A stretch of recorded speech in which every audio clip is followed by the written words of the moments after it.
What's going on, folks? Ted from Immersion here, and let's move on with our Spelljammer coverage. This time I'll talk about gravity planes, air envelopes, and everything associated with that. This is essentially the kind of mechanics you need to be aware of if you're going to be moving a ship or a vehicle or a person through Wildspace. While yes, I did cover in my last video that there was not a lot of content related to the ships, these kind of felt like their own individual thing because this could, even if you're not moving on a ship, these things do end up being important. So first thing I'll say is, look, this number continues to climb. It's been almost 100 subscribers a day, and that's thanks to all of you. So I really greatly appreciate all of the outpour of support that I've received lately. So thank you so much. Please consider subscribing if you haven't already. So let's jump over to D&D Beyond and we'll take a look. So first up is air envelopes. So this is kind of the quintessential image that we'll use throughout this, and you can really need to know that there's two pieces to it.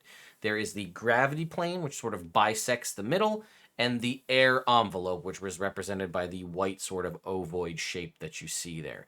That in the middle is a nautiloid, that is a mind flayer based ship, but essentially what you need to know is that an air envelope is the space of breathable air that you or your party or whoever has access to.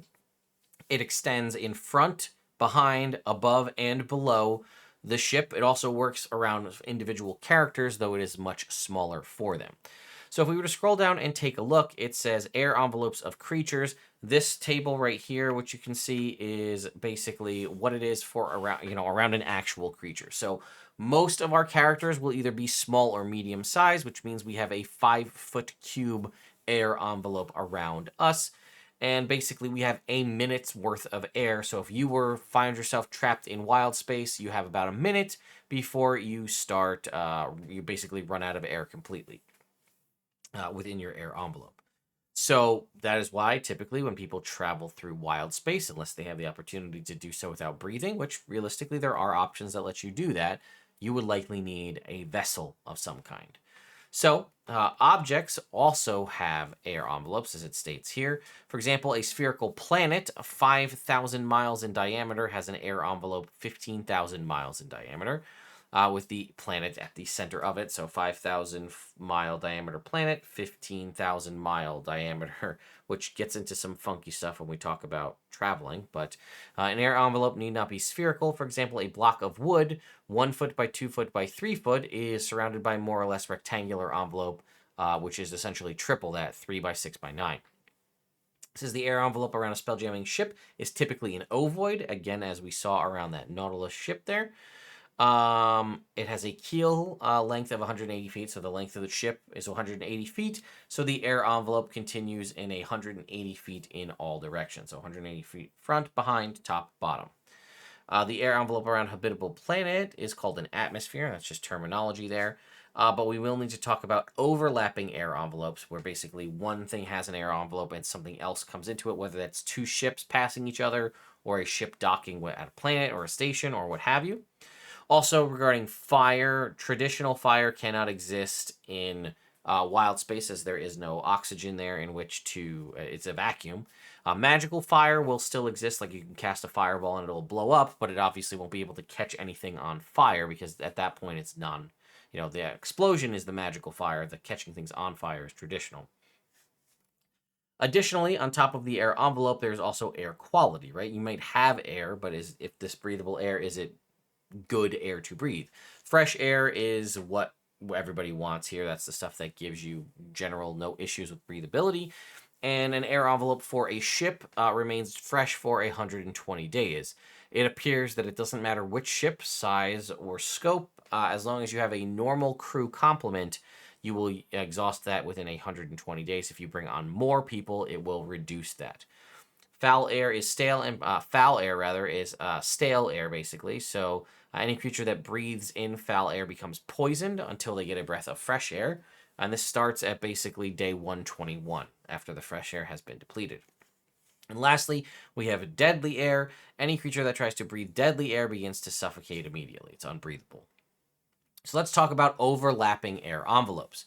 When two bodies come close together, come close enough to each other, their air envelopes merge and the quality of air around the smaller body changes to match that of the larger body.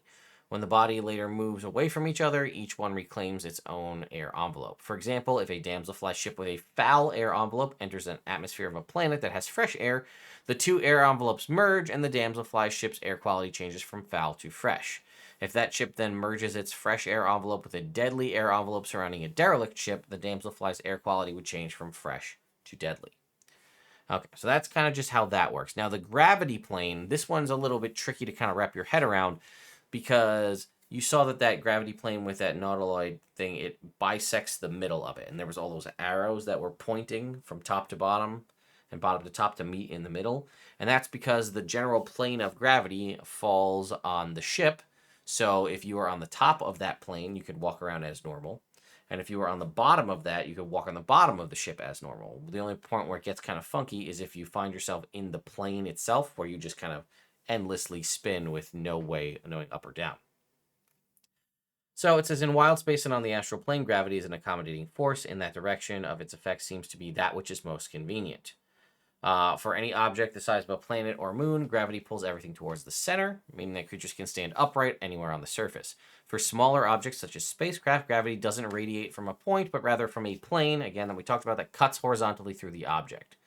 An object's gravity plane is two-directional. A creature can stand upright on the bottom of a ship's hull or upside down from the perspective of those who are on the top of the ship, right here and here, planes in the middle. One of the unusual properties of gravity plane is that if an object falls off the side of the ship, it can end up just oscillating back and forth across the gravity plane if it's on the plane itself. It drops in one direction until it crosses the plane, then reverses direction back towards the plane again, basically just bouncing back and forth. I think my auto white balance was turned on because Elgato loves to do that to me. Overlap. Now, this is what I was talking about before. Overlapping gravity planes. When gravity planes intersect, such as when two ships pass close to one another at different angles, the gravity planes of both ships remain in effect until the two ships touch one another, as often happens when they collide or when one ship lands on the other. If that happens, the gravity plane of the ship that has more hit points remaining, regardless of the ship's actual dimensions, overrides the other ship's gravity plane, suppressing it as long as the ship remains in contact, and the first ship's definition of up becomes the other ship's as well. So if you have a gravity plane here, and then my ship has more hit points, and I come in on an angle like this, and this is my gravity plane, you people, everybody here on this ship, coming in, instead of this being up and this being down, if I come in on an angle, this is now up and this is now down. So depending on the intersection there, things could get a little wonky for the people on board. It says, when a ship touches down on a planet, the ship's gravity plane is suppressed. If a ship has one or more decks on the ventral side of the ship's gravity plane rather than its dorsal side, precautions must be taken before the ship lands to secure anyone and anything that might fall when the ship's gravity plane is suppressed. So here's the thing. It says when you enter the ship's gravity plane. We don't really have any information necessarily on how far a gravity plane extends around something. Based on what we've seen so far, it appears that the air envelope surrounding the thing is what develops the gravity plane, or it's found within the air envelope. So yeah, it says, because it uses the example, it says 2.1 shows the location of the gravity plane of the nautiloid. So if I'm reading that correctly, and we go back to their example of a 5,000 mile diameter planet with a 15,000 mile diameter air envelope, that means you would need to travel with your ship's, like, basically cruising velocity until you break that 15,000 mile mark from the center. Or again, it's 15,000 mile, I think they said diameter. So whatever the distance is, you'd need to break past that to be able to kind of go at full speed with your ship, which is going to take a sizable amount of time. Because, yeah, when a ship touches down on a planet, the gravity plane is suppressed. If a ship has one or more decks, precautions must be taken by the ship that lands to secure anyone and anything that might fall in the ship's gravity plane. Drifting, when a spelljamming ship moves in space, creatures and objects in its air envelope move with it, pulled along with the ship because of the length of its gravity plane. However, an anchored creature or object floating in a ship's air envelope is weightless and drifts towards the edge of the air envelope at a speed of 10 feet per minute. For example, an unconscious sailor or crate that falls off the deck of a spelljamming ship would begin drifting away from the ship along its gravity plane toward the edge of the ship's air envelope. When it exits the air envelope, the sailor or crate would be left behind as the ship moves away from it, right? So if it's floating here in the air, and the ship continues to move away, and then it becomes stuck in wild space as the ship moves away. Because we're dealing with gravity, that means we also have to deal with the concept of falling. So a floating creature that enters the air envelope of a larger body is immediately affected by the larger body's gravity, such as that of a planet, or a gravity plane, such as that of a spelljamming ship. The creature falls from where it entered the air envelope to the surface of that body or to the gravity plane of that body, whichever is nearer. Normal damage from fall applies if the creature hits something solid. A creature or an object that falls across a gravity plane takes no damage from the fall, but begins oscillating from one side to the other. So again, if there is a ship with a air envelope with a gravity plane, and I'm kind of floating above it, and then I penetrate into that gravity plane, I will then immediately drop. So if we're using that Nautolite as an example, if I'm in the middle and I enter into the gravity plane, I would then immediately fall and smack myself into the ship, taking the associated falling damage. If I happen to fall and I land either in front or behind the ship, I will kind of go through the gravity plane and just do that sort of oscillating back and forth in the plane until I'm able to get myself out of that scenario. So again, we heard from, we've seen from some of the ships that they have, I can kind of look at it here without going too much. We can see that its speed is its fly speed. We know that, again, if they get to full speed, they can go like 100 million miles in 24 hours. But this ship's speed is 35 feet or 4 miles per hour. So if you think about a bombard moving at speed of 35 feet, and it happens to be in an overlapping gravity plane as such a planet, again, going back to our example that we had here, 5,000 mile diameter spherical planet has a 15,000 mile diameter air envelope surrounding it with the planet at the center. If you are there at that center planet and you need to leave that center planet and you're right there in the middle, you've got around 7,000 miles to go before you break through the air envelope. And potentially, if I'm understanding that correctly, that ship has a 35-foot movement speed. So because your air envelope is suppressed, you basically, as far as I can tell, are flying at 35 feet of movement till you break out into wild space, at which point you can step it up to full steam. I could be wrong on my understanding of that, but that's how I read it.